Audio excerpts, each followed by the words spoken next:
الحمد لله نحمده ونستعينه ونستغفره ونؤمن به ونتوكل عليه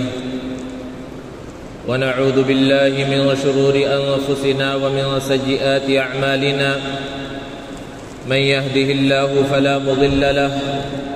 ومن يضلله فلا هادي له ونشهد أن لا إله إلا الله وحده لا شريك له ونشهد أن سيدنا ومولانا محمدا عبده ورسوله صلى الله تعالى عليه وعلى آله وأصحابه وبارك وسلم تسليما كثيرا كثيرا. أما بعد فأعوذ بالله من الشيطان الرجيم. بسم الله الرحمن الرحيم. لقد رضي الله عن المؤمنين إذ يبايعونك تحت الشجرة صدق اللہ العظیم. معزز سامعین کرام، بزرگوں اور دوستوں، ذی الحجہ کا مہینہ اور اس کے بعد محرم الحرام کا مہینہ، یہ دونوں مہینے قربانی کے سلسلے میں یادگار حیثیت رکھتے ہیں. جہاں ذی الحجہ کے اندر حضرت ابراہیم اور حضرت اسماعیل علیہم السلام کی قربانی ہے، اور محرم کے آغاز میں حضرت عمر فاروق رضی اللہ تعالی عنہ کی عظیم شہادت، اور پھر 10 محرم الحرام کو نواسۂ رسول سیدنا حسین رضی اللہ تعالی عنہ کی شہادت ہے. وہیں ان قربانیوں کے درمیان ایک اور عظیم قربانی ہے جس سے عام طور پر مسلمان ناواقف ہیں، اور وہ ہے حضرت عثمان غنی رضی اللہ تعالی عنہ کی مظلومانہ شہادت. اس لیے مناسب معلوم ہوتا ہے کہ چونکہ 18 ذی الحجہ کو حضرت عثمان غنی رضی اللہ تعالی عنہ کی شہادت ہوئی، اس لیے ان کا مختصر تذکرہ کیا جائے. اور جیسا کہ اس سے پہلے بھی عرض کیا گیا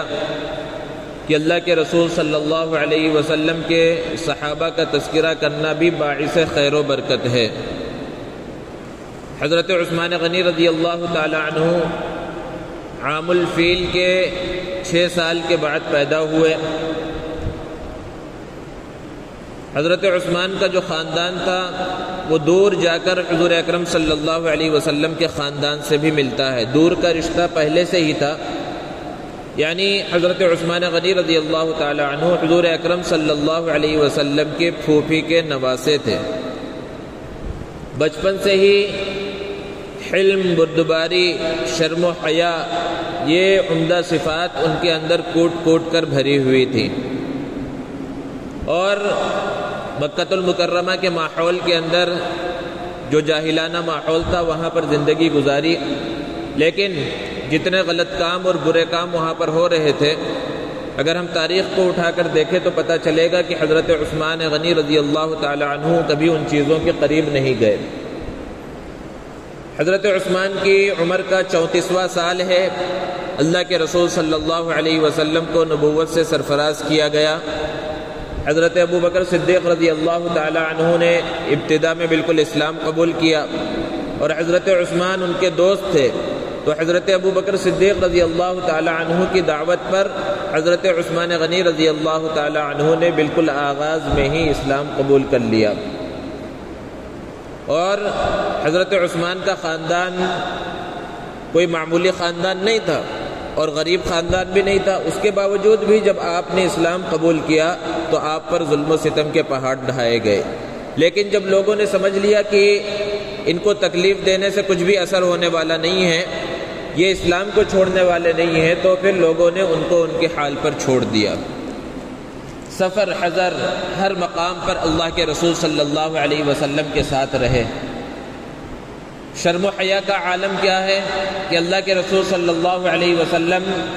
اپنے گھر کے اندر تشریف فرما ہیں، دیوار پر ٹیک لگا کر بے تکلفانہ انداز میں بیٹھے ہوئے ہیں. پیر کا کچھ حصہ کھلا ہوا ہے، کپڑا ہٹ گیا ہے. حضرت ابو بکر صدیق رضی اللہ تعالی عنہ نے اندر آنے کی اجازت طلب کی، آپ نے اجازت دی. حضرت ابو بکر تشریف لائے، پھر حضرت عمر رضی اللہ تعالی عنہ تشریف لائے، دیگر صحابہ تشریف لاتے رہے. حضرت عثمان غنی رضی اللہ تعالی عنہ نے دروازے پر دستک دی. اندر آنے کی اجازت طلب کی تو آپ سمٹ کر بیٹھ گئے اور تھوڑا سا پیروں کا جو حصہ کھلا ہوا تھا اس کو بھی ڈھانپ لیا، ٹیک کو چھوڑ دیا، اور پھر حضرت عثمان غنی رضی اللہ تعالی عنہ کو اندر آنے کی اجازت دی۔ جب مجلس ختم ہو گئی، اللہ کے رسول صلی اللہ علیہ وسلم سے پوچھا گیا، اللہ کے رسول حضرت ابو بکر صدیق رضی اللہ تعالی عنہ تشریف لائے، آپ ویسے ہی بیٹھے رہے، حضرت عمر تشریف لائے، آپ ویسے ہی بیٹھے رہے، دیگر صحابہ آئے، آپ اسی انداز میں بیٹھے رہے، لیکن حضرت عثمان رضی اللہ عنہ نے آنے کی اجازت طلب کی تو آپ دوسرے انداز میں آپ بیٹھ گئے، اس کی وجہ کیا ہے؟ تو حضرت عثمان غنی رضی اللہ تعالی عنہ کے بارے میں حضور صلی اللہ علیہ وسلم نے فرمایا کہ جس سے فرشتے حیا کرتے ہوں میں اس سے حیا نہ کروں۔ یہ مقام اور یہ مرتبہ اللہ کے رسول صلی اللہ علیہ وسلم نے حضرت عثمان رضی اللہ تعالی عنہ کو عطا فرمایا، اور ایک ایسی ان کی خصوصیت ہے جو کسی کو پوری دنیا کے اندر کبھی حاصل نہیں ہوئی۔ ذو النورین کہا جاتا ہے، دو نور والا، ذو النورین کا مطلب اللہ کے رسول صلی اللہ علیہ وسلم نے ان کے اسلام قبول کرنے کے بعد اپنی دو بیٹیاں ایک کے بعد ایک ان کے نکاح کے اندر دی، حضرت رقیہ رضی اللہ تعالی عنہا اور پھر اس کے بعد حضرت ام کلثوم رضی اللہ تعالی عنہا۔ جب حضرت ام کلثوم کا بھی انتقال ہو گیا تو اللہ کے رسول صلی اللہ علیہ وسلم نے ارشاد فرمایا کہ اگر میری 100 بیٹیاں ہوتی تو ایک کے بعد ایک حضرت عثمان کے نکاح میں دیتا، اور پھر مسلمانوں سے کہا کہ تم اپنی بیٹیوں کا نکاح حضرت عثمان سے کراؤ۔ تاریخ اس بات پر گواہ ہے کہ کوئی شخص ایسا تاریخ کے اندر نہیں گزرا کہ جس کے نکاح کے اندر کسی بھی نبی کی 2 بیٹیاں آئی ہوں۔ یہ مقام اور یہ مرتبہ صرف اور صرف حضرت عثمان غنی ذو النورین رضی اللہ تعالی عنہ کو حاصل ہوا۔ اللہ رب العزت نے خوب مال و دولت سے نوازا تھا۔ مال و دولت ہونا کوئی بڑی بات نہیں ہے، بہت سے لوگوں کو مال و دولت تو مل جاتا ہے، بہت سے لوگ مالدار ہوتے ہیں، لیکن اصل چیز ہے دل کا ہونا، سخاوت کا ہونا، وہ سخاوت کا جذبہ اور خرچ کرنے کا، خیر کے کاموں میں خرچ کرنے کا جذبہ ہونا، یہ اصل چیز ہے۔ مال تو بہت سے لوگوں کے پاس ہے لیکن وہ جذبہ بہت کم لوگوں کے پاس ہوتا ہے۔ حضرت عثمان رضی اللہ تعالی عنہ کے ساتھ نام میں غنی لگا ہوا ہے، اور غنی کے معنی مالدار کے آتے ہیں۔ خوب مال و دولت سے اللہ نے نوازا تھا، اور اسی طرح وہ مسلمانوں پر اور اسلام پر اور خیر کے کاموں پر خرچ بھی کیا کرتے تھے۔ اللہ کے رسول صلی اللہ علیہ وسلم جب مکہ سے ہجرت کر کے مدینہ المنورہ تشریف لے گئے تو وہاں پر سب سے پہلا جو کام اللہ کے رسول صلی اللہ علیہ وسلم نے کیا، لوگوں کے معاملات کو درست کرنے کے بعد کہ یہاں مسجد تعمیر کی جائے، اور اللہ کے رسول صلی اللہ علیہ وسلم نے اعلان کیا کون ہے جو اللہ کے رسول صلی اللہ علیہ وسلم کو جو حصہ زمین کا جو ٹکڑا پسند آیا تھا اس کے طرف اشارہ کر کے کہا کہ کون ہے جو اس حصے کو خریدے اور جنت کے اندر اپنا مقام بنا لے۔ حضرت عثمان غنی رضی اللہ تعالی عنہ نے اس زمین کے حصے کو خریدا اور اس کے اوپر مسجد تعمیر ہوئی۔ مدینہ المنورہ کے اندر میٹھے پانی کا صرف ایک کنواں تھا جو ایک یہودی کی ملکیت میں تھا، جسے بیر روما کہا جاتا تھا۔ اس کا پانی میٹھا تھا، صاف شفاف تھا، لیکن وہ مسلمانوں کو پینے کے واسطے مفت میں پانی نہیں دیتا تھا۔ پانی پینے کے واسطے کوئی جاتا اور کچھ بھی پانی لینا چاہتا تو اس سے قیمت وصول کرتا تھا۔ اللہ کے رسول صلی اللہ علیہ وسلم کی خواہش تھی کہ کوئی بھی صاحب خیر آگے بڑھے اور اس کنویں کو خرید کر مسلمانوں کے واسطے وقف کر دے۔ حضرت عثمان غنی رضی اللہ تعالی عنہ آگے بڑھے اور اس یہودی سے معاملہ کیا اور اس کنویں کو خریدنا چاہا، تو یہودی جن کی فطرت میں جوڑ توڑ ہے اور کس طرح دنیا کمائی جائے اور کس طرح ترقی کیا جائے، ہمیشہ اسی فکر کے اندر رہتے ہیں۔ اس نے بھی یہ سوچا کہ ایک طرف کنواں بیچ کر کچھ پیسہ بھی حاصل کیا جائے اور پھر ہمیشہ بھی آتا رہے، اس لیے اس نے کہا میں پورا کنواں نہیں بیچوں گا، میں آدھا کنواں بیچوں گا۔ مقصد یہ تھا کہ آدھے کنویں کی قیمت بھی مل جائے گی، اور جب آدھا کنواں میرا ہوگا تو ایک دن حضرت عثمان پانی نکالیں گے، اور ایک دن جب میری باری ہوگی تو میں جب پانی دوں گا دوسروں کو تو مفت میں نہیں دوں گا، پانی جو ہے پیسے میں بیچوں گا، تو ایک طرف سے پیسہ آتا رہے گا۔ حضرت عثمان نے آدھا کنواں خرید لیا اور مسلمانوں کے واسطے وقف کر دیا، اور ایک دن کی باری لگی۔ جس دن حضرت عثمان رضی اللہ عنہ کی باری ہوتی، مسلمان اسی دن 2 دن کا پانی اکٹھا کر لیتے، دوسرے دن کوئی بھی اس یہودی کے کنویں پر نہ جاتا، تو یہودی نے سمجھ لیا کہ وہ معاملہ اور جس سوچ اور فکر کے ساتھ میں نے آدھا کنواں بیچا تھا اس کا تو کوئی فائدہ نہیں ہوا۔ پھر حضرت عثمان سے درخواست کی کہ آدھا کنواں بھی آپ خرید لو، تو انہوں نے پھر آدھے کنویں کو بھی خرید لیا اور مکمل کنواں مسلمانوں کے حوالے کر دیا۔ اور پھر اس سے آگے بڑھیے، غزوہ تبوک کا موقع ہے۔ یہ غزوہ ایسا ہے جس میں اللہ کے رسول صلی اللہ علیہ وسلم نے نفیر عام کا اعلان کیا۔ نفیر عام کا مطلب یہ ہوتا ہے کہ عام اعلان ہوا، چونکہ دشمن کا لشکر بہت بڑا تھا، کہ جتنے بھی صحت مند ہیں، تندرست ہیں، جوان ہیں، ہر ایک کو اس غزوے کے اندر شریک ہونا ہے۔ عام غزوات میں کیسا ہوتا ہے کہ جو فوجی ہیں، جو جوان ہیں، ہٹے کٹے ہیں، صرف وہ شریک ہوں گے، لیکن اس میں نفیر عام کا اعلان ہوا اور مسلمانوں کا لشکر تقریباً 30,000 سے زائد کا لشکر تھا، اور اللہ کے رسول صلی اللہ علیہ وسلم نے عام چندے کا بھی اعلان کیا۔ پیسے کی بھی کمی تھی، ہتھیاروں کی کمی تھی، گھوڑوں کی کمی تھی، زرہ اور ساری چیزوں کی کمی تھی، عام چندے کا اعلان کیا، اور یہی وہ غزوہ ہے جس میں سیدنا ابو بکر صدیق رضی اللہ تعالی عنہ نے اپنے گھر کا پورا سامان لا کر اللہ کے رسول صلی اللہ علیہ وسلم کے سامنے پیش کیا۔ حضرت عمر رضی اللہ عنہ نے اپنے گھر کا آدھا سامان لا کر پیش کیا، اور حضرت عثمان غنی رضی اللہ تعالی عنہ نے 1/3 لشکر کے پورے خرچ کی ذمہ داری اٹھا لی، یعنی تقریباً 10,000 سے زیادہ افراد کے پورے خرچے کو اٹھا لیا، یہاں تک کہ ان کا گھوڑا، ان کے سارے سامان، روایتوں کے اندر ہے کہ ان کے جوتے باندھنے کا تسمہ تک حضرت عثمان غنی رضی اللہ تعالی عنہ کے پیسوں سے خریدا گیا، اور انہوں نے جو دراہم دینار لا کر دیے، اللہ کے رسول صلی اللہ علیہ وسلم ایک ہاتھ سے دوسرے ہاتھ میں یوں لیتے جاتے تھے اور خوشی سے فرماتے تھے آج کے بعد عثمان کا کوئی عمل انہیں نقصان نہیں پہنچائے گا۔ تو اس طرح ان کی سخاوت سے مسلمانوں نے فائدہ اٹھایا اور اسلام کو فائدہ پہنچا۔ اور پھر حدیبیہ کا موقع ہے، اللہ کے رسول صلی اللہ علیہ وسلم 1400 صحابہ کو لے کر عمرے کے ارادے سے مکہ المکرمہ جا رہے تھے۔ حدیبیہ کے مقام پر آپ نے پڑاؤ کیا، وہاں پر خبر پہنچی، کفار مکہ جو ہے ان لوگوں نے آنے نہیں دیا، اور وہ یہ سمجھ رہے تھے کہ مسلمان ہم سے مقابلے کے لیے آ رہے ہیں۔ اللہ کے رسول صلی اللہ علیہ وسلم نے اپنا نائب، اپنا سفیر حضرت عثمان غنی رضی اللہ تعالی عنہ کو بنایا اور کہا آپ تشریف لے جائیے، اور جا کر کفار مکہ سے اور سرداران مکہ سے کہیے کہ ہم مقابلے کے واسطے اور جنگ کے واسطے نہیں آئے، ہم کسی کا خون بہانے کے واسطے نہیں آئے، ہم تو صرف بیت اللہ کا طواف کرنا چاہتے ہیں، ہم عمرے کی سعادت سے سرفراز ہونا چاہتے ہیں، ہمیں آنے کی اجازت دی جائے۔ حضرت عثمان رضی اللہ تعالیٰ عنہ اکیلے مکہ کی جانب روانہ ہوئے۔ جب وہ چلے گئے، بعض لوگوں نے آپس میں یہ بات چیت کی کہ عثمان کی قسمت دیکھو کہ انہیں ہم سے پہلے بیت اللہ کا دیدار نصیب ہو رہا ہے، ہم سے پہلے انہیں طواف کا جو ہے موقع مل جائے گا۔ اللہ کے رسول صلی اللہ علیہ وسلم نے فرمایا عثمان میرے بغیر طواف نہیں کریں گے۔ اور جب حضرت عثمان غنی وہاں پہنچ گئے تو مکہ والوں نے کہا ٹھیک ہے آپ آ گئے ہیں تو پہلے آپ طواف کر لیجئے، عمرے سے فارغ ہو جائیے، بعد میں ہم بات چیت کریں گے۔ لیکن حضرت عثمان رضی اللہ عنہ نے کہا اللہ کے رسول صلی اللہ علیہ وسلم کے بغیر میں طواف نہیں کر سکتا، اور وہاں پر بات چیت رکھی، جو اللہ کے رسول صلی اللہ علیہ وسلم کا پیغام پہنچانے کے واسطے گئے تو اس پیغام کو وہاں رکھا۔ اور ادھر یہ افواہ پھیل گئی حدیبیہ کے مقام پر کہ حضرت عثمان رضی اللہ تعالی عنہ کو شہید کر دیا گیا ہے۔ اللہ کے رسول صلی اللہ علیہ وسلم سخت غصے کے اندر آ گئے، اور اللہ کے رسول صلی اللہ علیہ وسلم نے اس وقت 1400 صحابہ موجود تھے، ایک ایک صحابی سے آپ نے بیعت لی۔ ایک درخت کے نیچے اللہ کے رسول صلی اللہ علیہ وسلم تشریف فرماتے، ایک ایک صحابی آتے اور اللہ کے رسول صلی اللہ علیہ وسلم کے ہاتھ میں ہاتھ دیتے اور بیعت لیتے۔ اور بیعت کس چیز کے لے رہے تھے حضور صلی اللہ علیہ وسلم؟ حضرت عثمان کے خون کا بدلہ لینے کے واسطے۔ اور جب سارے صحابہ کی بیعت ہو گئی، اپنا ایک مبارک ہاتھ اللہ کے رسول صلی اللہ علیہ وسلم نے دوسرے ہاتھ کے اندر رکھا اور یہ کہا کہ یہ حضرت عثمان کی جانب سے بیعت ہے، گویا کہ اپنے ہاتھ کو حضرت عثمان رضی اللہ تعالی عنہ کا ہاتھ قرار دیا۔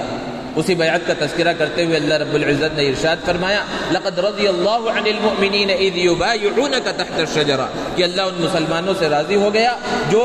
درخت کے نیچے آپ کے ہاتھ پر بیعت کر رہے تھے۔ لیکن یہ جھوٹی افواہ تھی۔ پھر اس کے بعد خبر پہنچ گئی کہ حضرت عثمان رضی اللہ تعالی عنہ صحیح سالم ہے، اور پھر اس کے بعد حضرت عثمان رضی اللہ تعالی عنہ تشریف لائے۔ حضرت عثمان رضی اللہ تعالی عنہ کو جہاں ذو النورین کہا جاتا ہے وہیں ذو الہجرتین بھی کہا جاتا ہے۔ آپ نے 2 ہجرتیں کی۔ پہلی ہجرت اپنی اہلیہ محترمہ حضرت رقیہ رضی اللہ تعالی عنہ کے ساتھ اللہ کے رسول صلی اللہ علیہ وسلم کے حکم پر حبشہ کی طرف آپ نے کی، جہاں نجاشی بادشاہ تھا، حبشہ آپ گئے،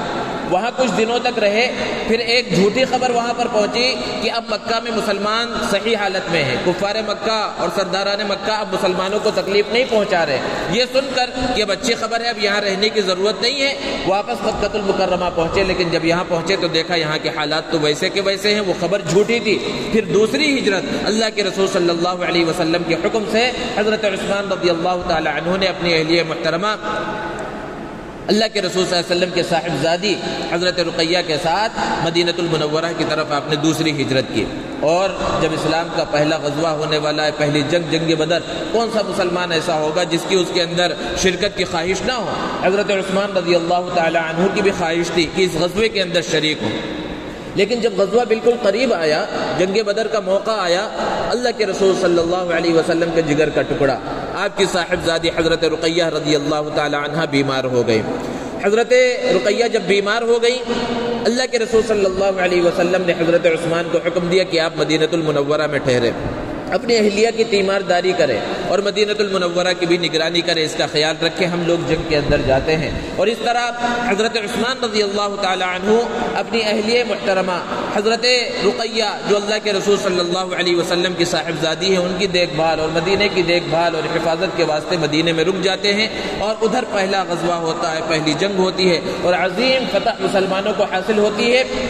وہ ایک عظیم خوشخبری، عظیم فتح، عظیم خوشی مسلمانوں کو حاصل ہوئی، اور ادھر ایک غمناک خبر، ادھر فتح حاصل ہوئی، ادھر حضرت رقیہ رضی اللہ تعالی عنہا کا انتقال ہو گیا۔ جب مدینۃ المنورہ میں فتح کی خبر پہنچی، اس وقت حضرت رقیہ رضی اللہ تعالی عنہا کا انتقال ہو چکا تھا۔ جب حضرت رقیہ رضی اللہ تعالی عنہا کا انتقال ہو گیا، اللہ کے رسول صلی اللہ علیہ وسلم نے اپنی دوسری صاحبزادی حضرت ام کلثوم رضی اللہ تعالی عنہا کا نکاح حضرت عثمان غنی رضی اللہ تعالی عنہ سے فرمایا۔ اور پھر یہ پورا موقع ہے، الگ الگ غزوات ہیں، غزوہ احد ہے اور دیگر غزوات ہیں۔ حضرت عثمان رضی اللہ تعالی عنہ اللہ کے رسول صلی اللہ علیہ وسلم کے ساتھ شانہ بشانہ ان غزوات کے اندر شریک رہے۔ پھر حضرت ابوبکر صدیق رضی اللہ تعالی عنہ کا دور خلافت آتا ہے، حضرت عمر فاروق رضی اللہ تعالی عنہ کا دور خلافت آتا ہے، اور پھر جب حضرت عمر فاروق رضی اللہ تعالی عنہ کی شہادت ہوتی ہے، حضرت عثمان غنی رضی اللہ تعالی عنہ کو خلیفہ بنایا جاتا ہے۔ آپ کی جو خلافت کی مدت ہے وہ طویل مدت ہے، تقریباً 12 سال کا عرصہ ہے جب آپ خلیفہ رہے، اور آپ کے دور خلافت میں فتوحات کا دروازہ کھل گیا اور دور دور کے علاقے فتح ہوئے۔ جس وقت حضرت عمر رضی اللہ تعالی عنہ کی شہادت ہوئی تھی، مسلمانوں کی حکومت 22 لاکھ مربع میل تک تھی، ایک طرف سے علاقے فتح ہوتے جا رہے تھے۔ اور پھر جب حضرت عثمان غنی رضی اللہ تعالی عنہ خلیفہ بنے، اور پھر 12 سال کے بعد جب ان کی شہادت ہوئی، تو ان 12 سال کے بعد وہ 22 لاکھ مربع میل آگے بڑھ کر 44 لاکھ مربع میل تک اسلامی حکومت پہنچ چکی تھی، اور مسلمانوں نے اپنا جھنڈا وہاں تک نصب کر دیا تھا۔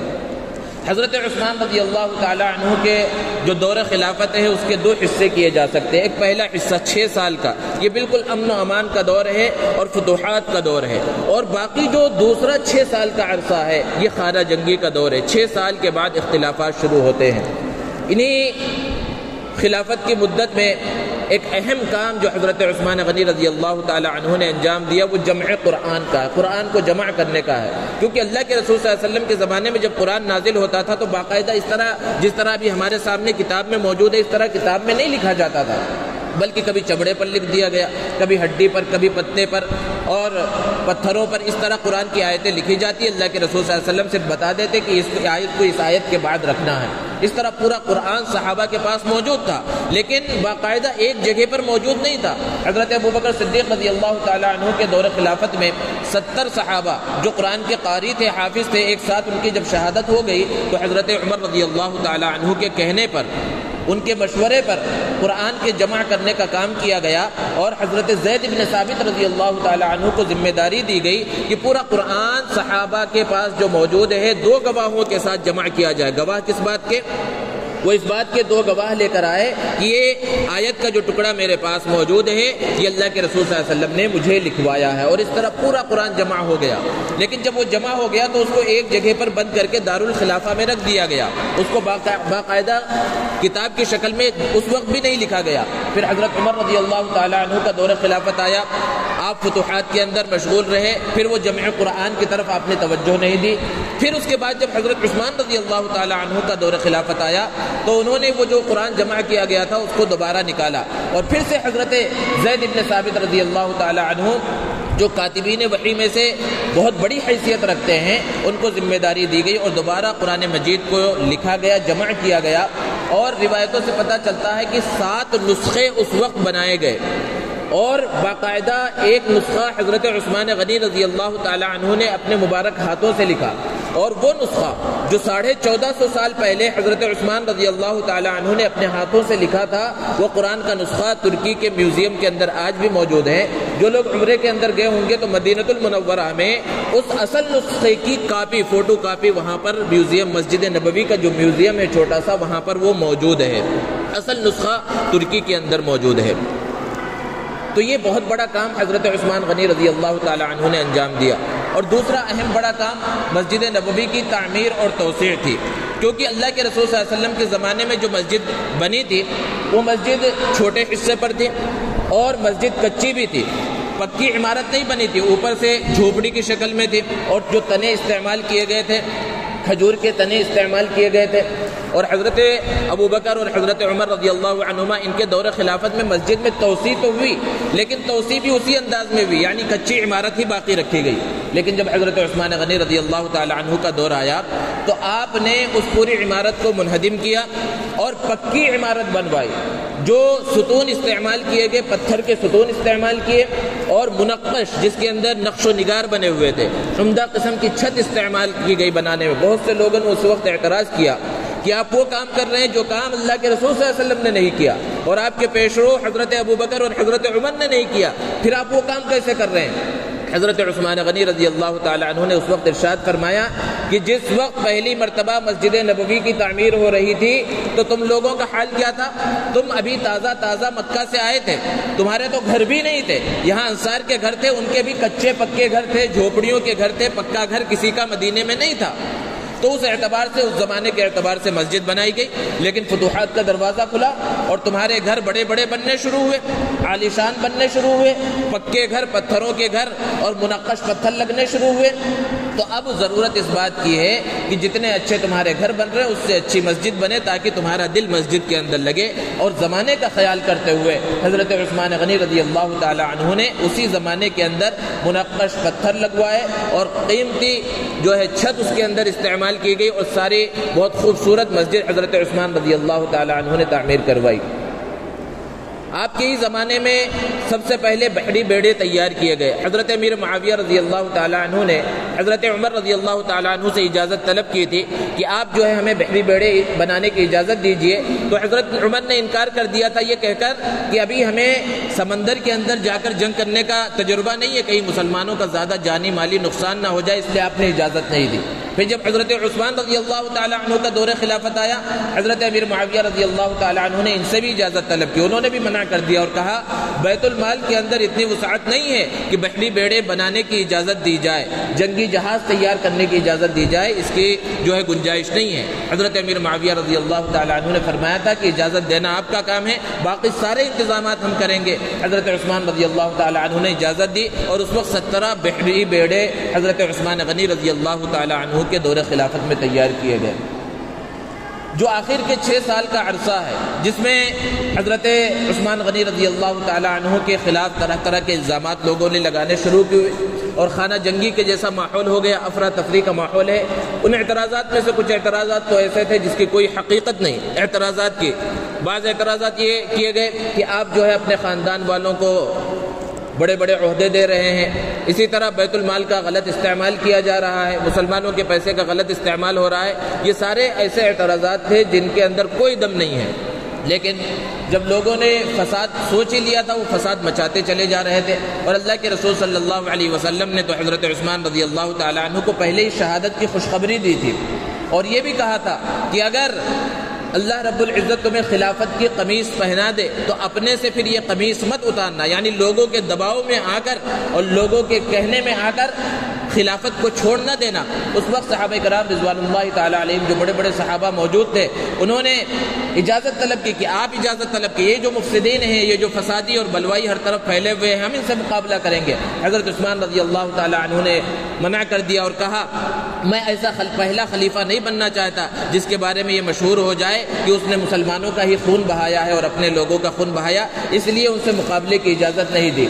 بعض صحابہ نے مشورہ دیا کہ آپ مدینہ المنورہ کو چھوڑ کر مکہ المکرمہ چلے جائیں، لوگ حرم مکہ ہونے کی وجہ سے وہاں پر آپ کے اوپر حملہ نہیں کریں گے، لیکن یہ ایک